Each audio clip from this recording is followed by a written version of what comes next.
তো বন্ধুরা, আমি শানু তোমাদের মাঝে আরেকটি নতুন ভিডিও নিয়ে এসে পড়েছি। তো আমাদের বাড়িতে হয়েছিল জন্মাষ্টমী। তো জন্মাষ্টমীর জন্য মা সবকিছু রেডি করে নিয়েছিল। আমি আর কি করব, বসে বসে ভিডিওই করছি। তো ইন্তজার কা পাল হুয়া খতম।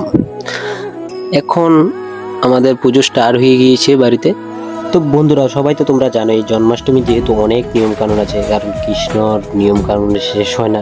আরও এটা গোপাল যেহেতু একদম ছোট্ট রূপ, এটার মধ্যে তো নিয়ম কানুনের একদম শেষই নেই। তো আজকে পুরোটা দিন উপবাস থাকার পর, মানে ওই দিন পুরো দিন উপোস থাকার পর আমি ভিডিওটা ঠিক মতন করতেই পারিনি। আমি কয়েকটাই ক্লিপ নিয়েছি, তার মধ্যেও ক্যামেরা এক জায়গাতে বসিয়ে রেখেছি। আমার শরীরটা এত খারাপ লাগছিল, তারপরে তোমাদের জন্য একটু ভিডিও তো বানাতেই হয়। তো দেখতে থাকো বন্ধুরা, কেমনে আমরা কৃষ্ণের জন্মাষ্টমী পালন করি। তো তোমরা কিন্তু অনেকেই ভিডিওটা স্কিপ করে থাকো, তো সবার উদ্দেশ্যে বলছি, ভাই ভিডিওটা স্কিপ করো না, লাস্ট পর্যন্ত দেখতে থাকো, অনেকটাই মজা হতে চলছে। তো মা পুজোর আরতি শেষ করে নিল। তো এখন আমরা কৃষ্ণ শতনাম জপ করে কৃষ্ণের পায়ে তুলসী পাতা দিয়ে দেব।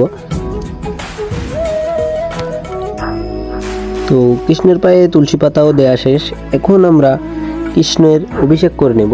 অভিষেকের পর আজকের ভিডিও এখানে শেষ এবং আজকের পুজো এখানে শেষ।